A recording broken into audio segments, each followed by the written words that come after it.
So one of my proudest accomplishments was getting on season 4 of the television show Shark Tank. Not only is it an amazing show for entrepreneurs, which you can actually learn a lot from watching, but it's crazy competitive to actually get on. But for an entrepreneur like me, it is like the Super Bowl of publicity and promotion. I heard a figure that the airing of Shark Tank or getting on Shark Tank is the equivalent of an $8 million advertising buy. If you watch the show, you know how it goes. The entrepreneur goes on, he pitches to the sharks, they either invest or they don't. And even if they don't give you investment, you know that this level of promotion and exposure is just going to blow the roof off of sales. And for some entrepreneurs, that's absolutely true. It is a fast track to success, but for others, it's not. Whenever somebody finds out that I was on Shark Tank, their eyes light up and they're like, dude, that's my favorite show. And they start asking me all sorts of questions.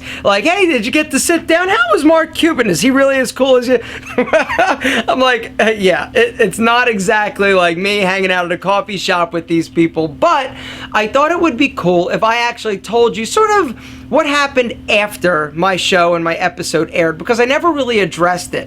And I know that a lot of you are probably curious, but I also thought it would be cool, because I didn't get a deal, to actually include somebody and what their experience was like that did get a deal. So a few months ago, I did a video where I reviewed a product I saw on Shark Tank. The product was Bombas, and it's actually a sock. Well, since this video, I actually become pretty good friends with one of the owners. His name is David. And I asked David, I said, hey David, I want to do this video. You got a deal. Would you be interested in coming on and sort of telling your story as well? Sort of show both sides of the Shark Tank coin. He said, hell yeah. Let's talk about Shark Tank. And so without any further ado, gentlemen, I give you David Heath. Hey Aaron, thanks for having me on the show. I'm looking forward to talking about Shark Tank. So if you guys didn't see, I was pitching the Alpha M style system, a solid idea, but at $300 a pop for a fashion formula, customers just didn't bite. And so I left the tank without a deal.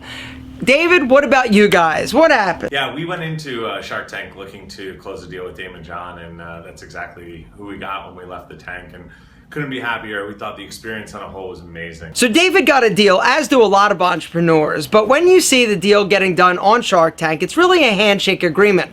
At that point, that's when people go back and start doing the due diligence process. A lot of deals never actually close. So did you actually close your deal with Damon? Yeah, our deal actually did close with Damon, and to this day, he continues to be an integral member of our team. All right, now let's talk about the numbers, because that's what everybody wants to know. David, what were your sales for Bombas leading up to your appearance on Shark Tank? Before Shark Tank, our sales were about $600,000 in the first 9 months of our business. Nice! That is substantial. Before going on Shark Tank, the style system sales were around $3,000. But I was like, hey, who cares, right? I haven't sold that much, but as soon as the show airs, boom! I'm gonna crush it. I'm gonna sell thousands of units. We'll get back to that in a second. All right, guys, so the night that Shark Tank aired for you, how much did you do in total sales? Within the first 24 hours of our episode airing, we did roughly $120,000 in sales. By the end of our first week, we'd done over $200,000 in sales. That's what I'm talking about, and that's exactly what you expect when you go on a show like that. You figure that they're selling hundreds of thousands of dollars worth of units. The night Shark Tank aired for me, I sold one style system. That's it. And I was heartbroken.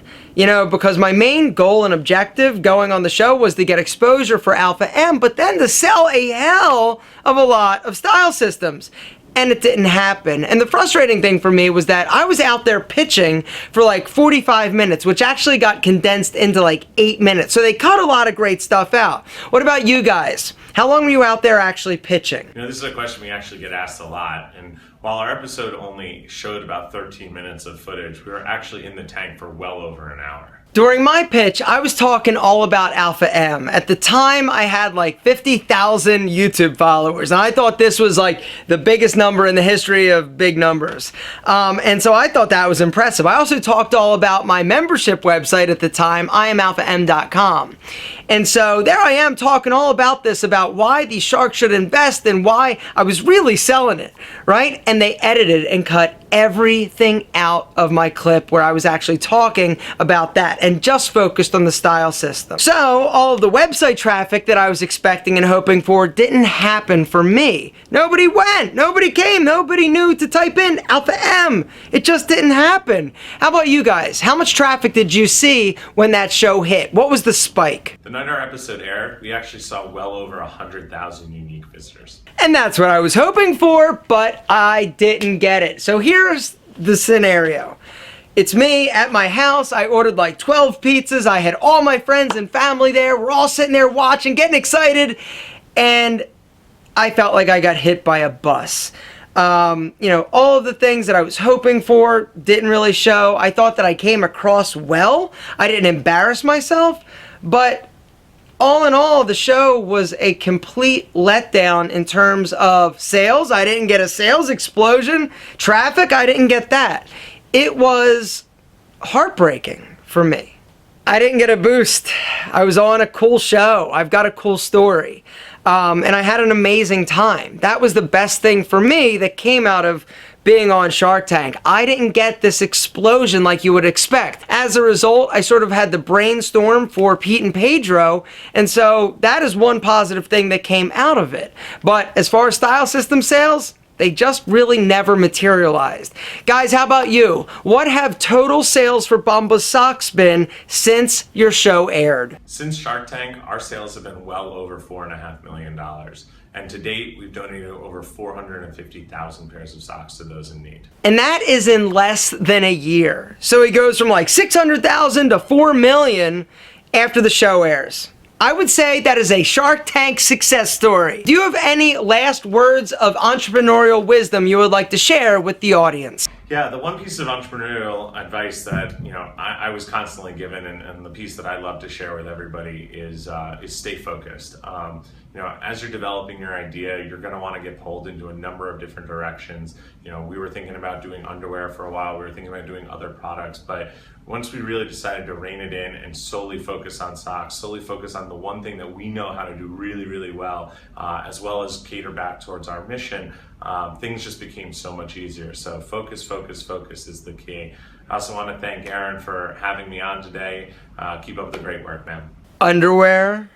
There could have been Bombas underwear. I love the socks. I would have, sure. Is that actually, you can use the sock for, what? In all seriousness, I would like to thank David for coming on and sharing his experience and talking numbers, because as a business owner, talking about numbers and finances and sharing those details is kind of a little bit uncomfortable. I am comfortable sharing pretty much everything with you. I've gotten accustomed to it. And so coming on and actually saying that, hey, I really screwed the pooch on Shark Tank. It wasn't intentional. I just didn't have the right product. And that's okay. I don't consider it a failure because I got back up and I learned from my mistakes.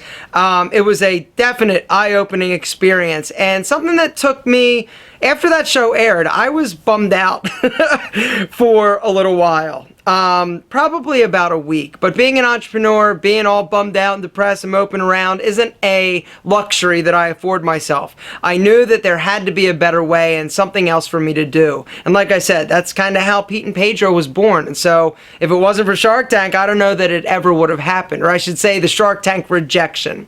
Guys, if you would like to check out the video I did featuring Bombas socks, it's listed and linked in the description. They're unbelievable socks. They've got like 7 unique features. Seriously, I got all my friends and family hooked on them, and they love them as much as I do. If you want to check them out, there's a link down below that's going to give you 20% off your first order, which is pretty sweet. They also donate a pair of socks to a homeless shelter with each pair that is actually purchased. It's kind of like capitalism with a cause. I've also done you a solid and linked both of our episodes down in the description. Bombas and also mine, which is some like bootleg ripped off version, which actually is kind of sweet.